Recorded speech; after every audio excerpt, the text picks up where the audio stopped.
오래전에 제가 이 디스커버리 그 시청을 하는 중이었었습니다. 미국에서 이 아주 아름다운 젊은 여성이었는데 갑자기 심한 복통에 시달리게 되었습니다. 그래서 이 911 응급차에 실려서 병원을 갔는데 복통의 이 원인을 발견할 수가 없었습니다. 그래서 여러 측면에서 이 정밀 검사를 했는데 알 수가 없는 겁니다. 사흘 만에 발견된 사실은 그 여성 이 복부에 이 야구공만한 크기의 이 기생충 덩어리가 발견됐다는 겁니다. 어떻게 그런 일이 있었는가를 이 역추적을 해봤더니 이 여성이 회를 좋아한다는 겁니다. 그래서 그 회를 먹은 그 경로를 역추적을 해봤더니 회에 의한 그 기생충 감염이라고 그 병원에서 진단을 내리게 됐습니다. 많은 분들이 기생충만 잘 해결을 해도 그 치료가 될 수 있는 그 질병을 운동으로, 의지로, 약물로, 수술로 이 해결하는 분들이 의외로 많다고 그럽니다. 우리가 지금 알려진 바로 미국에서 한 사람이 이 말기 암 환자인데 개 구충제를 먹어서 치료를 받았다라는 이 소문이 전달됨으로 말미암아 지금 뭐 우리나라 이 약국마다 이 기생충 구충제 약이 거의 이 품귀 현상이 이를 정도라고 합니다. 우리 이 약국에서 이 구충제 2알짜리 한 세트를 사면 우리는 1,000원이면 사는데 지금 미국에서는 그게 48만 원입니다. 그것도 이 처방을 받아야만 구입할 수 있다고 지금 그런 상황이란 말입니다. 그런데 우리가 이제 이 기생충에 대해서 자세히 좀 더 들여다보면 그냥 아주 간단한 기생충들은 일반 구충제로 해결이 된다는 겁니다. 그런데 일반 구충제로 해결이 안 되는 기생충이 있는데 갈고리 촌충이라는 겁니다. 갈고리 같은 모형으로 이 우리 장이나 이 소장 같은데 이 걸고 그리고 그 입으로 영양분을 흡착하는 그런 갈고리 촌충은 이 일반적인 이 구충제로는 해결이 안 된다는 겁니다. 또 우리 몸속에 있는 이 기생충 중에서 2005년에 발견돼서 노벨상까지 수상한 헬리코박터균 같은 것도 일반 이 구충제로 해결이 안 되고 있다는 겁니다. 그리고 이 생선에서 나온 그 디스토마 그런 성분의 이런 구충제도 일반 구충제가 영향을 못 미치고 있다는 겁니다. 그러면 이게 완전히 박멸을 위해서는 적어도 의학 상식이 없는 우리가 얼른 판단을 해봐도 3가지 이상의 약을 사용해야만 이 우리 몸속에 있는 기생충이 박멸될 수 있다는 겁니다. 그것도 한시적으로만, 또 계속 죽는 날까지 재발되고 재발되고 재발된단 말입니다. 그러니까 우리가 우리 몸속에 있는 기생충을 다스리려면 그 디스토마 종류의 이 구충제를 처방을 받아서 먹고, 헬리코박터에 대한 이 기생충 약을 처방받아서 먹고, 그리고 일반 기생충을 처리할 수 있는 약을, 구충제를 사서 먹어야 된단 말입니다. 그런데 공교롭게도 오늘 본문 말씀에 보면 예수님께서 마귀를 3단계로 물리치셨습니다. 동일한 방법으로만 물리치지 않으셨다는 겁니다. 4절에서는 예수님께서 사람이 떡으로만 살 것이 아니고 하나님의 입으로 나오는 말씀으로 살아가야 한다라고 말씀 인용만 하셨습니다. 신명기 8장 3절 말씀을 인용만 하셨단 말입니다.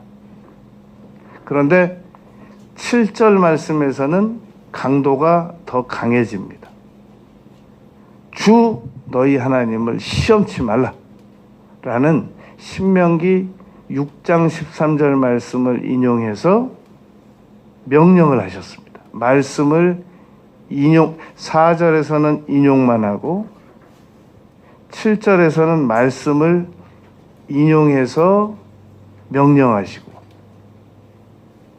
그리고 10절에서는 사탄아 물러가라 라고 이 꾸짖는 명령을 하셨다는 겁니다. 그러니까 우리가 웬만한 이 귀신들은 이 성경에서 하나님과 잡신을 어떻게 구별하느냐, 영어 성경에서는 우리 하나님에 대해서는 대문자로 가드를 기록했습니다. 그리고 잡신들은 소문자로 기록이 되어 있단 말입니다. 그리고 데블도, 사탄은 앞에 더가 붙어 있습니다. 그리고 그냥 이 귀신들은 그냥 이 데블로 되어 있단 말입니다.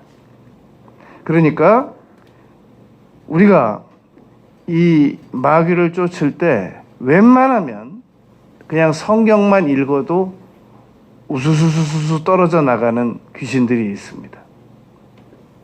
예수님 이름으로 명령하노니 마가복음 16장 17절, 이렇게 명령만 해도 떨어져 나가는 귀신들이 얼마든지 있습니다. 그런데 오늘 말씀에 보면 시편 말씀까지 예수님에게 인용하면서 덤비는 그런 이 마귀의 형태로 볼 때 예수님께서 물리치신 방법, 말씀을 그냥 읽기만 해도 떨어져 나가는 귀신들이 있고, 말씀을 인용해야 되는 경우가 있고, 사탄아 물러가라 이렇게 명령해야 되는 게 있단 말입니다. 이걸 우리가 적용하면 반복해서 명령하고, 꾸짖고, 회개하고, 갈고리 촌충 떼어내듯이 헬리코박터균을 죽이려면 적어도 열흘 이상은 이 약을 복용해야 된다고 합니다. 그러니까 오늘 우리는 이 마태복음 4장 1절부터 11절 말씀을 통해서 예수님께서 마귀를 어떻게 물리쳐내셨는가, 이것이 이 세 가지 시험의 의미는 무엇인가, 이 부분을 공부를 해보려고 합니다. 이것을 예수님께서 왜 40일을 하셨느냐, 왜 광야를 가셨느냐, 이런 그 지엽적인 문제들까지 같이 공부를 하려고 그러면 시간이 너무 많이 걸립니다. 그리고 제가 지금까지 신앙생활하면서 청년 때부터 지금까지 이 마태복음 4장 1절부터 11절까지 말씀을 돌이켜보니까 한 100번은 더 들은 것 같아요. 듣거나 읽거나 공부하거나. 그런데도 불구하고 이 구절은 읽을 때마다 어려워요. 들을 때마다 어렵고. 그래서 오늘은 정말로 현존하는 방법 가운데 가장 쉽다고 생각될 수 있을 만큼을 이 조리를 해가지고 제가 여러분들에게 전달하는 겁니다. 그러니까 잘 들어서 이 말씀을 우리가 적용을 시키자는 말입니다. 첫 번째, 4장 1절에 보면 예수님께서 성령에게 이끌려 마귀에게 시험을 받으러 광야로 가셨다. 이것을 가장 쉽게 이해하는 방법은 아담과 하와가 하나님에게 이끌려서 에덴 동산으로 갔단 말입니다. 예수님께서는 하나님이신데도 불구하고 사람 되신 동안에 성령에게 이끌려서 광야로 가셨습니다. 그랬더니 마귀가 다가왔습니다. 아담과 하와에게는 뱀이 다가왔습니다. 그리고 뱀은 창세기 3장 6절에 보면 선악과를 가르치면서 먹음직도 하고 보암직도 하고 탐스러울 만큼 자랑스러운 것들을 이 하와에게 유혹했단 말입니다. 그러면 마귀가 예수님에게 와서 취한 것은 무엇이냐? 돌을 떡으로 성전 꼭대기에 가서 뛰어내리라. 그리고 천하만국을 보여주면서 절하라. 똑같은 겁니다. 육신의 정욕. 요한일서 2장 16절에서 사도 요한이 창세기 3장 6절에 있는 말씀을 재해석을 했습니다. 먹음직도 하고 이 말씀을 육신의 정욕, 그리고 보암직도 하고 안목의 정욕, 그리고 탐스럽다라는 표현을 이생의 자랑으로 요한일서 2장 16절에서 다시 다루었단 말입니다. 광야에서 예수님께서 당하신 세 가지 시험도 막 이런저런 여러 의미를 부여하면 너무 어렵습니다. 똑같은 겁니다. 육신의 정욕, 안목의 정욕, 이생의 자랑. 여기까지 이해가 됐다고 하면 조금 여기서 한 발만 더 나가면 됩니다. 경제적인 문제, 먹는 문제, 육신의 정욕, 안목의 정욕, 명예적인 문제, 그리고 탐스러운 문제, 권력의 문제. 이렇게 의미를 부여하면 됩니다. 지금 이거보다는 어떻게 설명이 더 쉬울 수는 없어요. 잘 들으면 충분히 이해가 되는 문제들입니다. 이게 얼마나 어려우면 제가 100번을 더 읽고 들었는데도 어렵겠어요. 신학도들에게도 어렵다 그러면 일반인들에게는 얼마나 어렵겠어요. 그런데 오늘은 이 말씀을 처음 듣는 분들도 이해가 될 수 있게 지금 전달하고 있는 겁니다. 자, 그래서 예수님께 나와가지고 제일 먼저 경제적인 문제로 시험을 합니다. 돌로 떡을 만들어 먹어라. 이걸 가지고 예수님께서 막 배고프셨는데 돌을 가지고 떡을 만들어서 우선 먹으면 되지 막 이쪽으로 끌고 나가면 굉장히 복잡해집니다. 왜냐하면 우리는 여기서 상징적 의미만 취하잔 말입니다. 아니 예수님께서 40일 후에 잡수실 것을 마련하지 않고 굶으셨겠어요. 뭐 거기서 그냥 40일 끝난 후에 안 잡수셨겠어요. 먹을 게 없으셨겠어요. 예수님께서 40일 금식하시는데 뭐 아무 준비도 해주는 돕는 사람도 없었겠어요. 마치 예수님께서 뭘 막 먹을 게 없어서 돌로 떡을 만들어 먹으라고 그랬다고 마귀가 나와서 그랬기 때문에 당장 안 먹으면 막 죽는 것처럼 예수님께서 왜 돌을 드셔야 돼요? 왜 돌로 떡을 드셔야 돼요? 이건 예수님께서 히브리서 2장에 보면 평생을 죽는 것이 두려워서 종노릇하는 자들을 놓아주려고 먼저 죽으셨다가 부활하셨다. 모범을 보이셨다고 그랬잖아요. 그러니까 예수님께서 광야에서 시험당할 이 마귀 이런 예수님께서 보실 때 수준 낮은 이런 마귀에게 시험을 당하실 그런 예수님의 신분적 위치가 아니시란 말입니다. 그런데 왜 예수님께서 히브리서 4장 15절 죄는 없으신 분이신데 이런 일을 왜 당해야 돼요? 우리를 위해서, 교육적 효력을 위해서 이 일을 당하신 것이니까 우리는 여기서 교육적 효과만 얻으면 되지, 예수님이 뭐가 없어서 이걸 막 잡수셔야 되고 안 잡수시면 죽으시고, 예수님은 십자가에서 죽으시지 떡 안 드셔서 죽으시는 분이 아니시잖아요. 자, 그러니까 이 떡의 문제가 무엇이냐라는 겁니다. 경제적인 문제라는 겁니다. 경제로 무엇 하느냐? 우리 육신에 필요한 모든 것을 다 장만해야 된단 말입니다. 우리가 늘 두려움에 떠는 것은 무엇이냐면 그런 말이 있습니다. 세상에 내 자녀 입으로 들어가는 이 밥하고 내 논에 들어가는 물은 절대 안 아깝다, 그런 말이 있습니다. 우리가 우리 자녀들이 뭘 막 맛있게 열심히 먹으면 너무 기쁘지. 아우, 저 아까워라. 그런 부모가 세상에 어디 있겠어요. 그런데 어느 날 없는 것도 아니에요. 만약에 내가 돈을 못 벌어서 우리 자녀들이 밥도 못 먹고 옷도 못 입고 핸드폰도 못 사용하고 학교도 못 가고, 그러면 어떻게 되겠냔 말입니다. 그거는 정말 있어서도 안 되고 있을 수도 없는 일이잖아요. 그런데 인간은 상상할 줄 아는 존재이기 때문에 막 두려움을 가지게 된단 말입니다.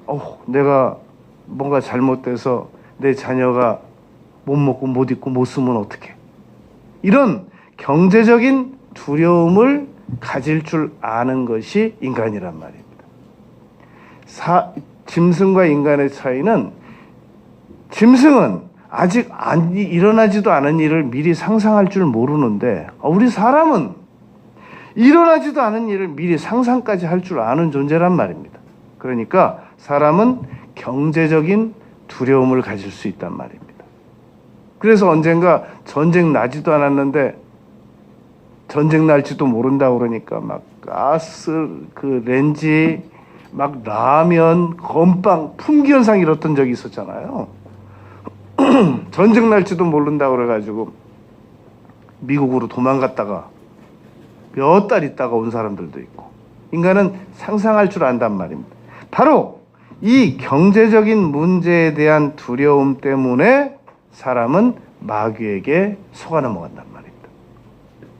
그래서 마귀가 우리에게 시험을 한단 말이죠.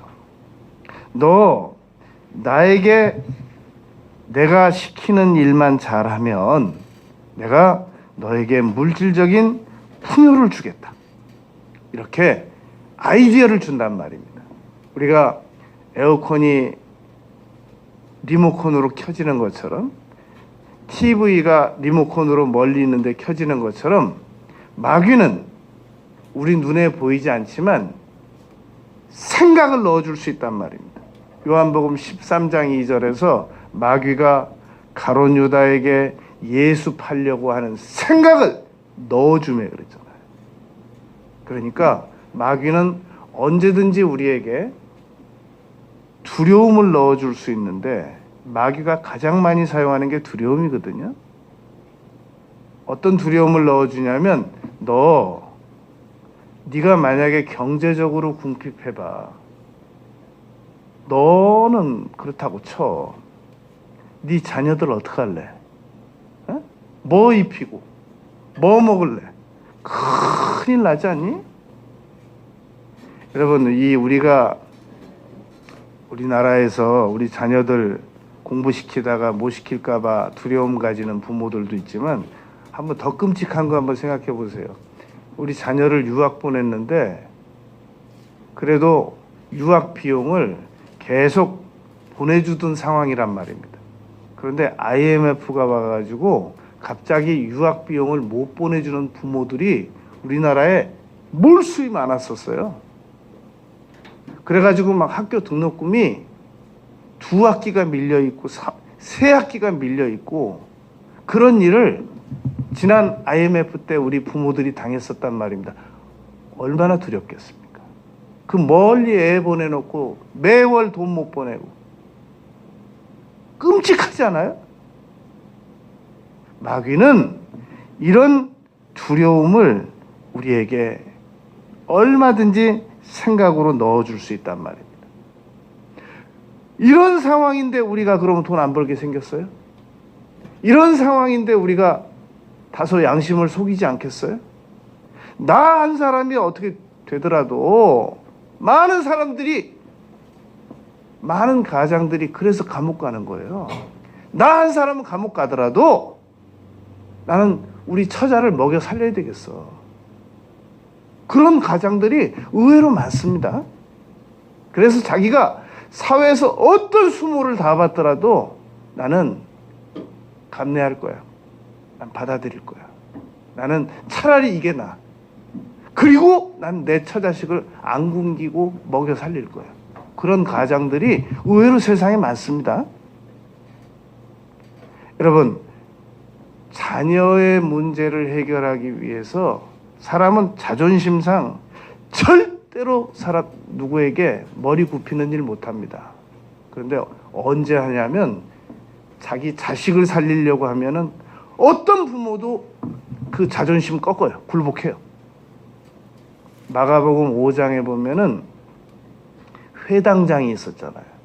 회당장은 당시 유대 회당을 관리하는 회당장으로서 상당히 신분의 안정적인 사람이었습니다. 그런데 마가복음 5장에 회당장 야이로의 딸이 죽어가잖아요. 그 30대 청년 예수님에게 와서 땅에 무릎을 꿇고 빌었어요. 그거 보세요. 딸이 죽어가니까 회당장이고 뭐가 없는 거예요. 30대 청년 와서 그냥 서서 얘기하면 되잖아요. 무릎 아래로 땅바닥에 무릎을 꿇고 빌었단 말입니다. 사람은 자신의 사랑의 관계성자가 잘못되면 자존심이고 뭐가 없는 거예요. 그러니까 예수님께서 바로 이 경제적인 문제를 말씀하신 겁니다. 마귀는 우리가 이런 두려움을 가지고 있다는 걸 알기 때문에 우리를 경제적으로 위협합니다. 두려움을 준단 말입니다. 그런데 예수님께서 지금 이 문제에 대한 모범을 보이시는 분이시거든요. 뭐라고 말씀하셨냐면 사람이 떡으로만 살지 않는다. 예수님은 떡으로만이라는 말은 당연히 떡이 있어야지. 오병이어의 이적을 베푸신 것도 얼마든지 사람들 집에 가서 집회 끝난 후에 사람들 집에 가서 밥 먹을 수 있었어요. 그런데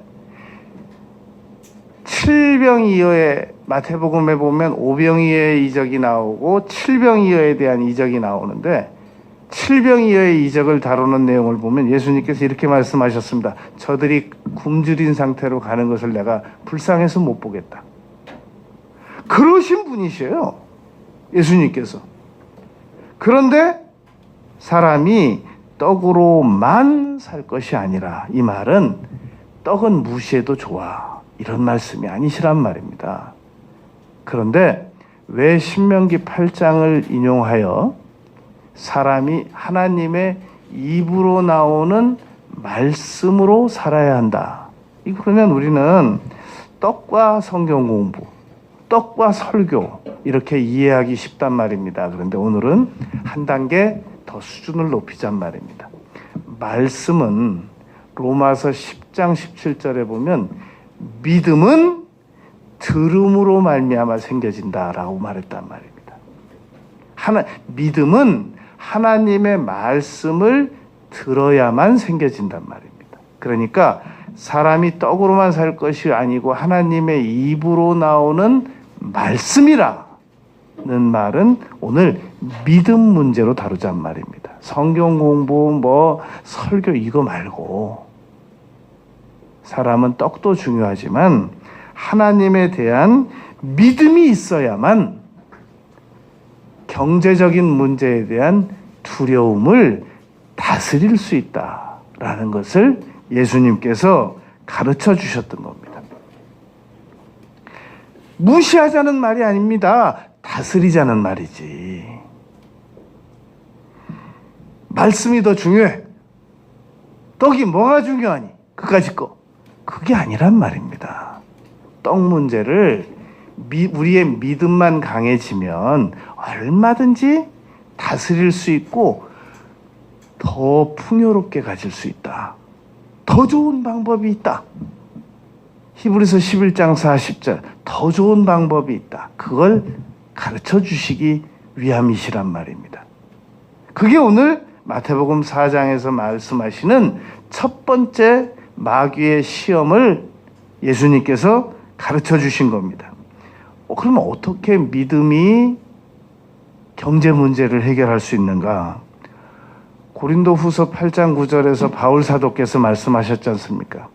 예수님께서 부요하신 분이신데 가난하게 되신 것은 오히려 우리를 부욕해 하려 하심이니라. 성경 어디에 예수님께서 자기 땅 가지셨다는 말씀이 있으셨어요?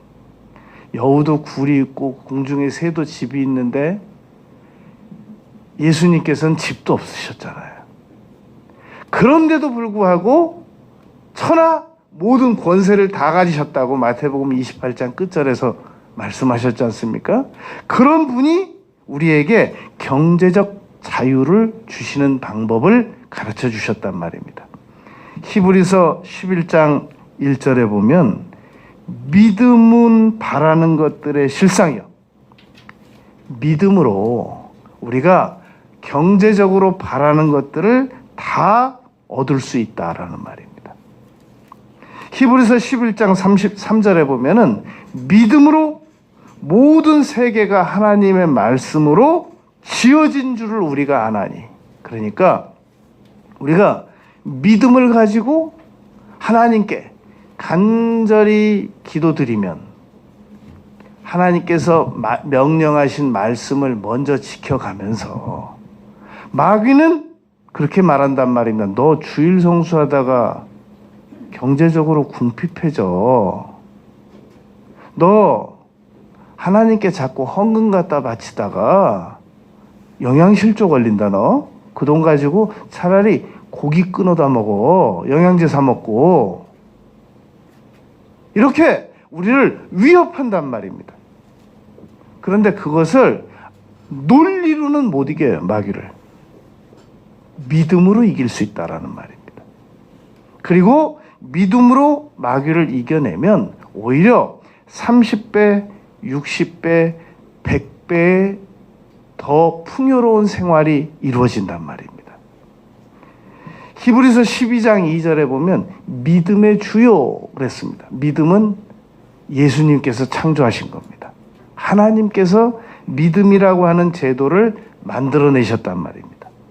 그런데 데살로니가 후서 3장 2절에 보면 믿음은 모든 사람의 것이 아니다 라고 말했단 말입니다. 믿음은 아무나 믿어지는 게 아니란 말입니다. 그래서 사도행전 14장 27절에 보면 하나님께서 믿음의 문을 열어주셔야만 우리가 믿음이 생긴단 말입니다. 그래서 고린도 후서 13장 5절에 보면은 너가 믿음 안에 있는지 없는지 너 자신을 시험해봐라. 확증해봐라. 그 말입니다. 그래서 우리는 일단 고린도전서 12장 3절 말씀을 근거로 로마서 10장 9절 10절 말씀을 근거로 마음으로 믿고 입으로 시인해서 구원을 받을 수 있게 되었단 말입니다. 오래전에 이런 일이 있었어요. 논현동에 어느 날 이 귀부인처럼 생긴 한 여성이 찾아왔어요. 그러면서 이분이 그러는 거예요. 자기 남편이 얼마 전에 죽었대요. 그런데 막대한 재산을 남기고 죽었다는 거예요. 그런데 이 재산을 자기가 교회에다가 헌금을 해야 되겠다고 마음이 들어서 지금 논현동에 우리 교회를 찾아왔다는 거예요. 그때부터 내가 침이 잘 안 넘어가고 호흡이 가빠지고 막 그러는 거예요. 그래서 막 이분을, 이 귀부인처럼 생긴 분을 그때 강남구 논현동에서 제일 좋은 식당을 보니까 별로 없어요. 그래서 삼성동까지 모시고 가서 아주 극진히 대접을 했어요. 식사를 잘 대접하고. 막 이분이 막 말을 얼마나 정말 막 자기는 지금도 차 뒤에 삽을 싣고 다닌대. 왜냐하면 무덤을 파면 남편이 나올 것 같대요. 자기는 남편을 너무너무 그리워하는데 남편이 정말 자기한테 너무 많은 재산을 남겨주고 갔고, 그러면서 막 그러는 거예요. 목사님 보니까 차가 형편없으시던데 지금 최고 그 그랜저를 뽑아드리면 어떨까요? 막 그래. 그때 우리 교회 돈이 많이 필요했는데 교회 헌금을 하겠다고 막 넌지시 암시적으로 암묵적으로 말을 하는데 그때 내가 하여튼 얼마나 이분에게 잘 대접을 했나 몰라요. 손에 보니까 염주가 딱 이 손목에 있어요. 이분이 그날 그 다음 날 저하고 연락하기로 했어요. 뭐 자기가 이제 송금해주고 그러기로 했단 말입니다. 다음 날 이분을 만나면 영접시키면 돼요. 그렇잖아요. 내일 돈도 주겠다는데 제가 그런 분을 붙잡고 지금 우리 예수님 영접합시다, 그렇게 무리수를 둘 필요는 없잖아요. 그날 제가 제 방에서 그랬어요. 염주 풀으라고. 안 풀으려고 그래요. 예수님 영접하자고. 그랬더니 막 이분이 지금 자기가 저한테 엄청난 제안을 했는데도 내가 워낙 단호하게 나오니까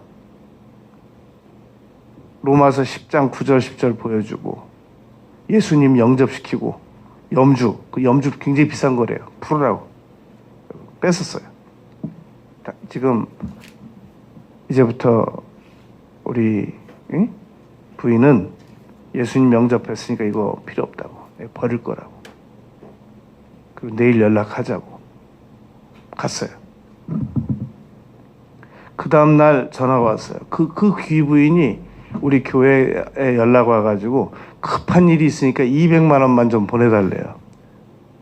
그건 보이스피싱 나오기도 전이에요 벌써. 에? 그때 그 구 보이스피싱이란 말이에요 그게. 그래서 제가 식사 잘 대접한 걸로 그냥 유야무야 다 하고 염주 없었어요. 여러분 그게 얼마나 오래된 일인 줄 아세요? 지금도 제가 가끔 한 번씩 생각해요. 몇 년마다 한 번씩. 그때 내가 그 사람을 내 방에서 내일 또 만날 거니까 나중에 내일 영접시켜야지 그러고 영접 안 시켰으면 난 그 사람 다시 못 만났어요. 그 순간에 예수님 영접시키고 그 순간에 염주 뺐고 그랬기 때문에 다시 안 만나도 후회가 없어요. 천국 가면 난 그 사람하고 만날 가능성이 아주 높다고 봐요. 왜냐하면 분명히 내 예수님 영접시켰거든요. 우리가 하나님을 믿는 믿음을 가지고 있으면 여러분 경제적인 문제를 얼마든지 해결할 수 있습니다. 그런데 하나님을 믿는 믿음이 없이 살아가면 늘 허겁지겁 이 빵을 위해서, 떡을 위해서, 이 쌀을 위해서 이 고생을 평생 고생하면서 살아가야 된단 말입니다. 그래서 예수님께서 사람이 떡으로만 살 것이 아니고 하나님의 입으로 나오는 말씀으로 먼저 살아가야 된다는 말은 믿음의 선택을 하라는 겁니다. 믿음의 선택을 하고 믿음으로 살아가게 되면 하나님께서 가르쳐 주신 말씀이 진리라는 걸 믿고 살아가면 얼마든지 풍요롭게 살아갈 수 있다. 라는 말씀인 겁니다. 그게 바로 우리가 지난 주일 오후 예배 때 공부한 신명기 8장 내용이에요. 내가 너에게 다 먹을 거 입을 것 준 거다. 발이 부르트지 않게 해준 거다. 전 세계 많은 사람들은 무슨 유대인들이 무슨 돈 버는 방법을 7가지로 가지고 있다, 뭐 5가지로 가지고 있다, 10가지로 가지고 있다 그러는데 유대인들 가운데도 가난한 사람들 많아요. 하나님 잘 믿는 유대인들은 하나님께서 물질을 풍요롭게 주셨다라는 겁니다. 오늘날 우리도 예수님 잘 믿으면 얼마든지 물질을 풍요롭게 주신단 말입니다. 두 번째, 오늘 예수님께서 마귀에게 시험을 당한 것은 마태복음 4장 5절에 보면 이번에는 예수님을 마귀가 거룩한 성으로 데려다가 성전 꼭대기에 세웠단 말입니다. 예수님께서 이 한참 수준 낮은 이 마귀를 따라서 뭐하러 성전 꼭대기에 가셨겠어요? 150m. 우리 운동장 100m 달리기 해보신 분들 알잖아요. 얼마나 긴지. 150m입니다. 거기를 예수님께서 뭐하러 가셨겠어요? 우리에게 교훈이 되게 하시기 위하여. 전에 기록된 바는 우리의 교훈을 위함이니, 우리를 가르치시기 위해서 예수님께서 십자가에, 우리를 구원하시기 위해서 예수님께서 옷도 안 걸치고 십자가에 죽으신 분이시고 뺨 맞고 침뱉음을 당하신 분이신데 이거 못하겠어요? 우리를 위해서? 그러니까 이 성전 꼭대기에 예수님 올라가셨단 말입니다. 그리고는 마귀가 뛰어내리래요. 떡의 문제는 경제적인 문제, 육신의 정욕.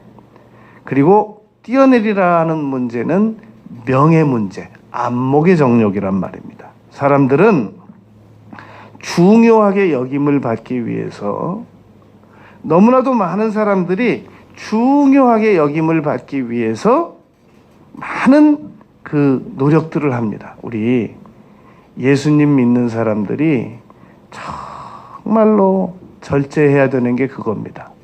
막 이것도 해보고 싶고 저것도 해보고 싶고 막 그런 그 욕망들이 솟구치는데 그걸 참아야 됩니다. 기도를 위해서, 하나님의 말씀을 위해서, 신앙생활을 위해서는 참아야 됩니다. 저는 지금도 우리 그 죽전 예배당에 처음 이사 갔을 때 그 8층에 그 256평이었어요. 거기 처음 이사 갔을 때 그 엘리베이터가 그 이렇게 상하지 않게 하려고 이렇게 전부 그 새 거니까 이 그 종이로 벽을 다 둘러놨잖아요. 근데 이걸 우리 예배당에 올라가고 내려갈 때 그 종이가 너무 보기가 안 좋은 거예요. 그런데 제가 무슨 생각이 드냐면 내가 아무리 도배를 할지 모르지만 이거 6시간만 마음먹으면 내가 도배 깨끗하게 잘할 수 있겠다. 내가 그거 참느라고 아주 몇 년을 참았어요. 몇 년을. 왜냐하면 참아야 돼. 내가 이거 6시간 매달려가지고 엘리베이터가 깨끗해질 수는 있지만 그 시간에 내가 기도를 하면 얼마나 많이 할 수 있는데 참아야 돼. 지금도 나는 그 도배하고 싶어요. 지금도. 에? 여러분, 우리가 악기도, 어떤 분들은 악기도 잘 연주하고 그러죠. 그거 전공자들한테 맡겨두고 참아야 돼요. 난 지금도 가야금을 배우고 싶어요. 근데 참는 거예요, 내가. 에? 지금도 내가 우리 유숙경 성도한테 가르쳐 달라고 그러고 싶은데 참는 거예요. 참아야 돼요. 기도를 해. 그래야 기도를 할 수 있어요. 그래야 하나님 말씀을 볼 수 있어요. 그냥 전공자들한테 맡겨두고, 노래도 잘해보고 싶은 분들, 성악 배우고 싶은 분들 전공으로 나가려면 하세요. 그러나 그렇지 않은 경우는 그냥 맡겨두세요. 세상에 노래 잘하는, 세상은 넓고 노래 잘하는 사람들 많아요. 맡겨두세요. 그리고 그냥 들으세요. 그리고 우리는 기도를 하잔 말입니다. 예수님께서 그 성전 꼭대기에 올라가가지고 뛰어내리라고 하는데, 아니 아무 무장비로 승천하시고 바다 위를 무장비로 걸으신 분이 이거 150m 못 뛰어내려요? 시편 말씀을 마귀가 인용해서 발이 땅에 부딪히지 않게 보호해 주겠다는데 예수님께서 그걸 안 하셨잖아요. 무의미한 일은 안 하신단 말입니다. 그래가지고 주 너희 하나님을 시험하지 말라. 아무 유익도 없는 그런 시험하지 말라는 겁니다. 아무 무의미한 거. 인간적인 노력으로 우리가 무슨 일을 할 때는 적어도 하나님의 영광이 되느냐, 이 문제로. 이웃에게 유익이 되느냐, 나 스스로가 보람이 되느냐, 이 세 가지 판별식을 거쳐야 돼요. 그래서 하나님께 영광도 안 되고 예수님이 지금 이거 뛰어내리는 게 무슨 하나님께 영광이 되냐는 겁니다. 예수님이 이거 뛰어내리면 이웃에게 무슨 유익이 되냔 말이죠. 이거 예수님께서 뛰어내리시면 무슨 보람이 되냔 말입니다. 어떤 분은 서울시에 있는 지하철을 다 암기하는 분이 계시더라고요. 그 기억력 얼마나 뛰어나요. 근데 그 기억력으로 서울시 지하철역을 다 외워가지고 그걸 무슨 그게 하나님께 영광이 되겠어요. 차라리 그 시간에 성경 말씀을 더 많이 읽으면 얼마나 유익이 되겠어요. 그러니까 명예적인 문제 이거 불필요한 일 하지 말자는 말입니다.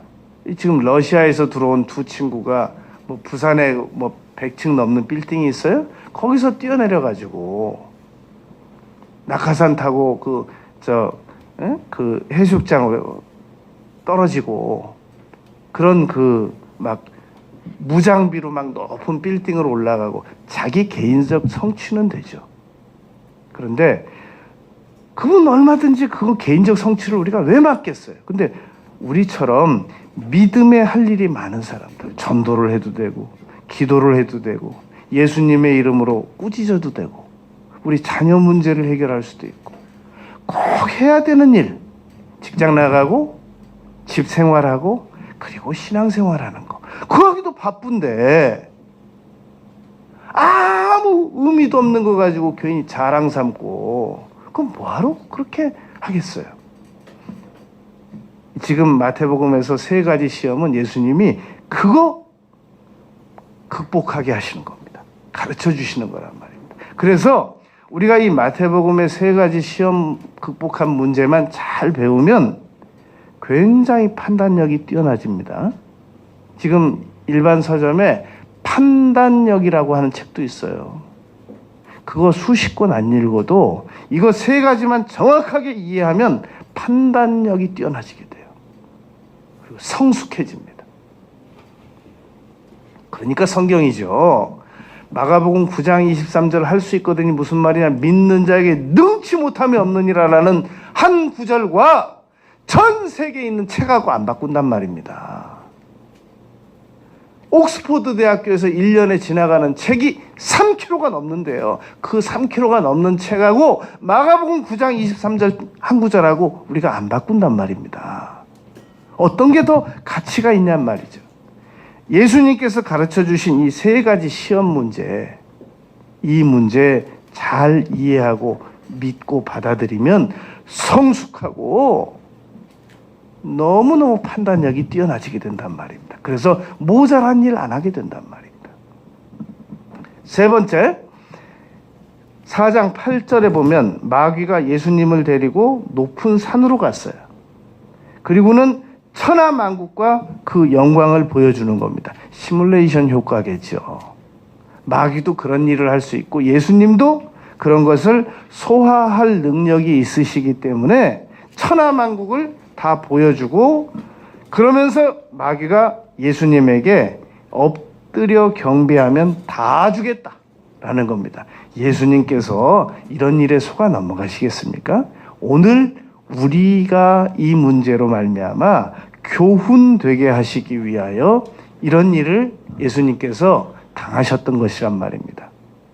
이 문제는 떡을 만들어 먹으라는 문제가 경제적인 문제라면, 성전 꼭대기에서 뛰어내리라는 문제가 명예적인 문제라면, 이거는 권력의 문제입니다.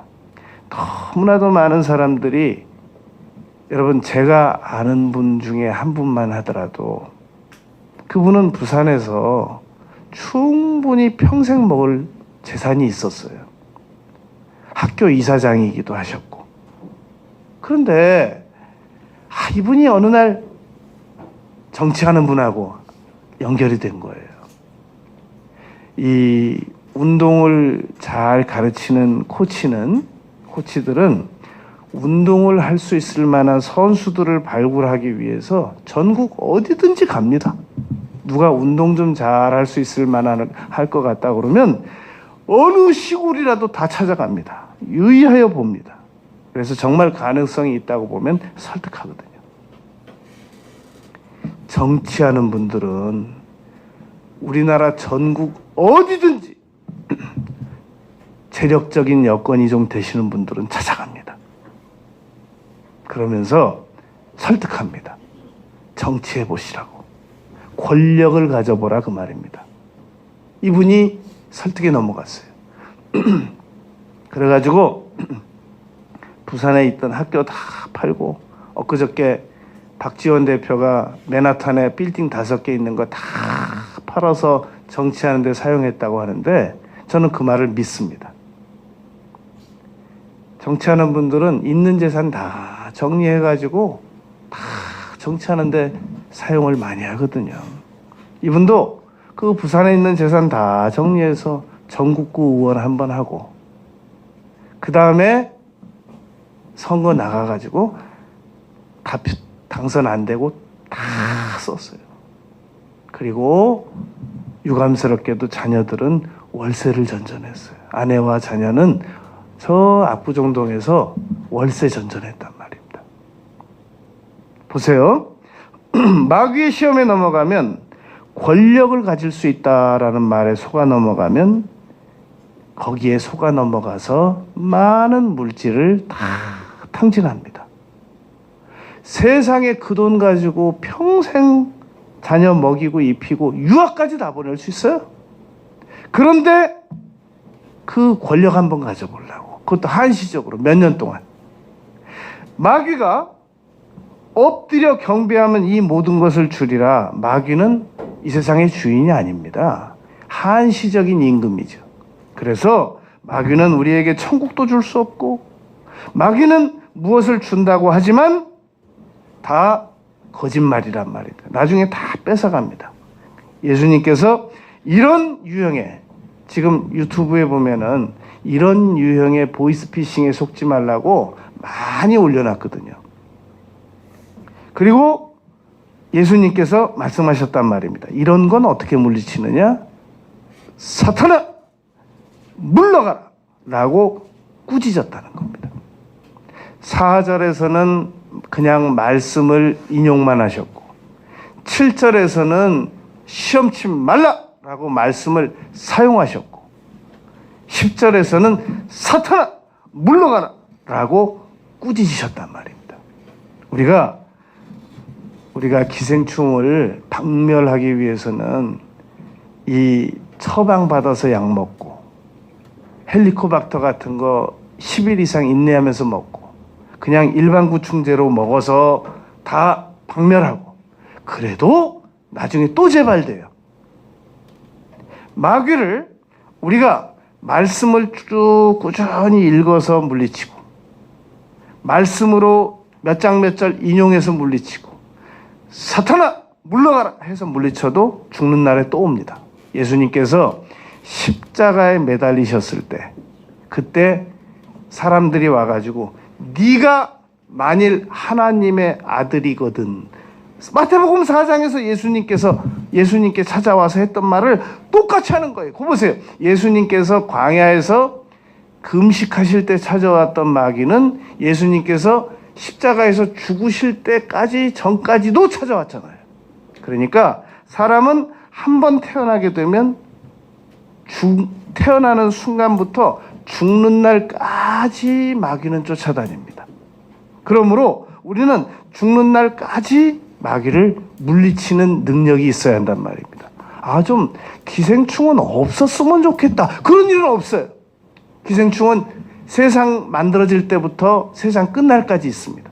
기생충 박멸하는 방법을 배워야지. 기생충이 없었으면 좋겠다. 마귀가 없었으면 좋겠다. 그런 일은 없어요. 세상 끝날까지 마귀는 계속 일어납니다. 계시록 22장 8절 9절에 보면 사도 요한이 그 요한복음 쓰시고 요한 1서, 2서, 3서 쓰신 그 사도 요한이 요한 계시록을 계시로 받는 순간에 너무너무 비몽사몽간에 천사에게 절을 하려고 했습니다. 천사의 발 앞에 경배하려고 엎드렸더니 완전히 엎드렸어요. 계시록 22장 8절에서. 그랬더니 천사가 뭐라고 말하냐면 나는 너와 내 형제 된 자들과 함께 된 종이니 나에게 절하지 말고 하나님께만 경배하라 그랬습니다. 마귀는 천사도 아니에요. 천사였다가 타락된 것들이에요. 그런데 자기한테 절하라고 그러잖아요. 이런 건방진 마귀는 그래서 사탄교가 있는 거예요. 우리는 그런 것들에게 절대 절하지 않고도 얼마든지 하나님에게만 절을 하고 이 경배드리면서 살아갈 수 있단 말입니다. 그러면 우리가 이제 끝으로 예수님께서 지금 마귀 쫓는 방법을 3가지를 본문을 통해서 알려주셨거든요.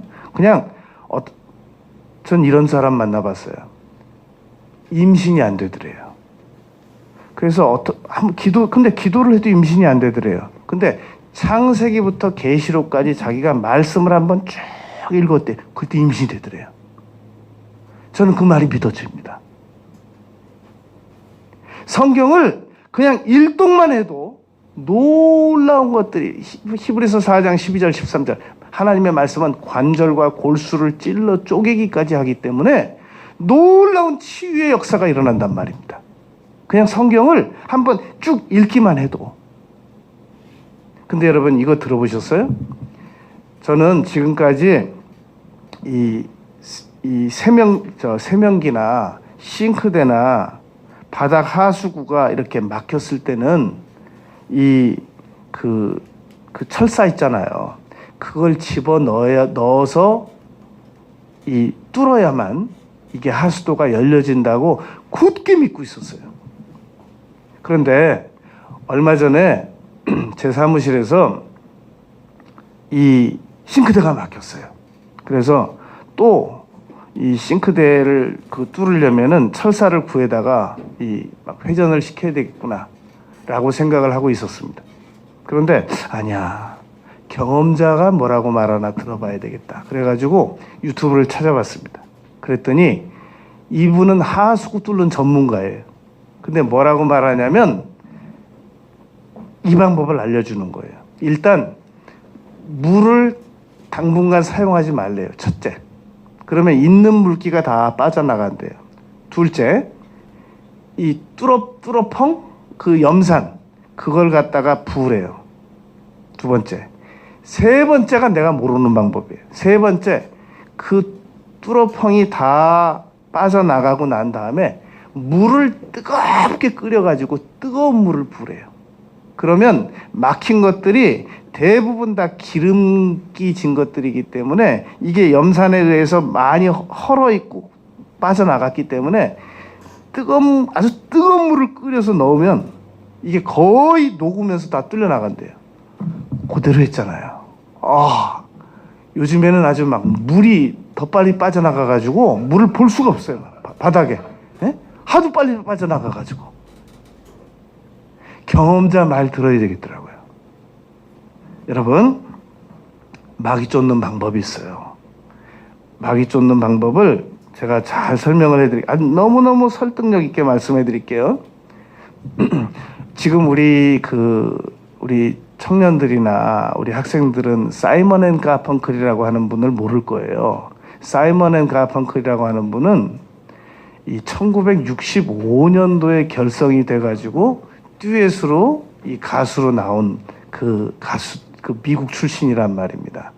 우리나라의 옛날 아저씨들 중에서 지금 70 넘으신 분인데 서수남과 하청일 씨 있잖아요. 하청일 씨가 지금 미국에서 어디 목사가 됐대요.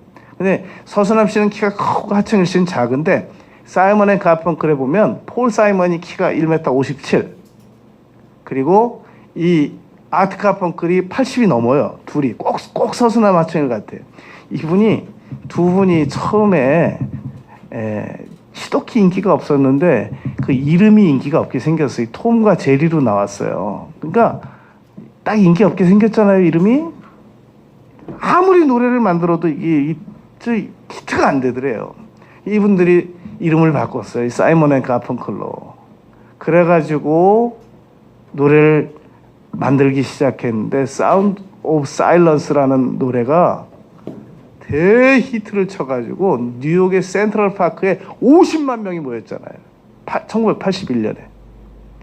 그래가지고 뭐 미시젠 라빈슨 뭐 엘콘톨 파사 뭐 막 이런 노래들이 막 더 박서 막 해가지고 가난한 복서가 막 그 성공하는 거 나는 철새보다 뭐 저 날아가는 뭐 저 달팽이보다 날아가는 철새가 되겠다 엘콘톨 파사 얼마나 많은 이 사람들이 히트곡을 냈는데 내가 지금 얘기하는 건 핵심이에요. 내가 이분들이 뉴욕 센트럴 파크에서 50만 명이 모여서 공연한 그 유튜브 내용을 봤어요. 6,500만 명이 시청을 했어요. 그런데 이 두 사람, 결정적으로 이 두 사람이 그렇게 사이가 안 좋대요. 그렇게 의견 대립이 많대요. 그래갖고 폴 사이먼하고 이 아트 가펑클하고 만나면 싸운대요. 그러니까 맨날 해체 이분들은. 그래가지고 1965년에 시작했는데 81년도에 그 뉴욕 센트럴 파크에 모인 것도 일시적인 재결합으로 공연한 것이란 말입니다. 50만 명이 모인 거예요. 지금 말한 내용이. 그런데 잘 봤어요. 폴 사이먼이 노래는 훨씬 더 잘해요. 기타도 훨씬 연주를 더 잘해요. 근데 폴 사이먼이 혼자서 부른 사운드 오브 사일런스는 350만 조회밖에 이루어지지 않았어요. 그런데 아트 카펑클하고 같이 듀엣으로 부른 사운드 오브 사일런스는 6,500만 명이 이상이 시청을 했어요. 왜 내가 여러분 이 얘기를 하느냐? 신명기 32장 30절에 보면은 하나가 천을 쫓고 둘이서 만을 도망하게 한다 그랬습니다. 한 사람의 위력과 두 사람의 위력이 1000대 만으로 달라진단 말입니다.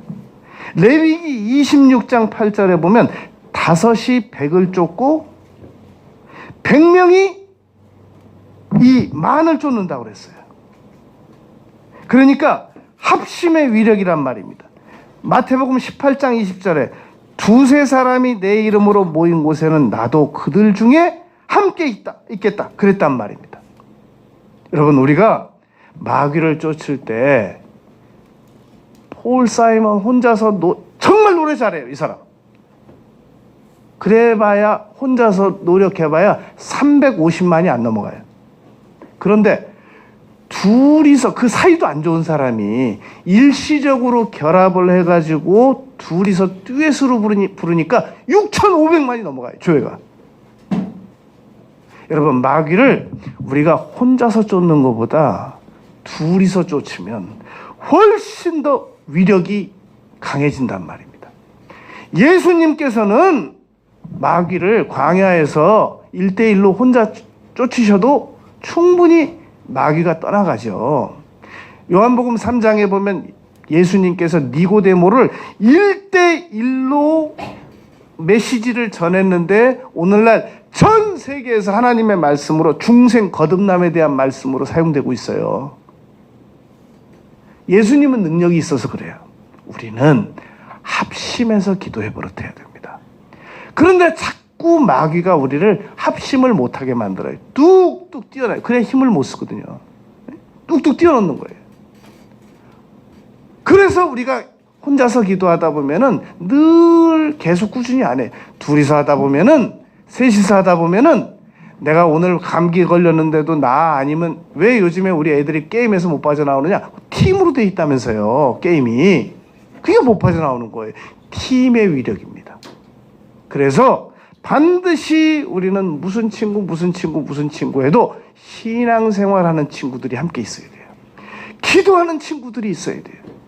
그러면 예수님께서 가르쳐 주신 마태복음 4장 1절부터 11절까지의 세 가지 방법, 이 세 가지 방법을 합심해서 사용하게 되면 남은 생에 마귀의 어떤 유혹도 반드시 물리치고 승리할 수 있습니다. 기도드리겠습니다.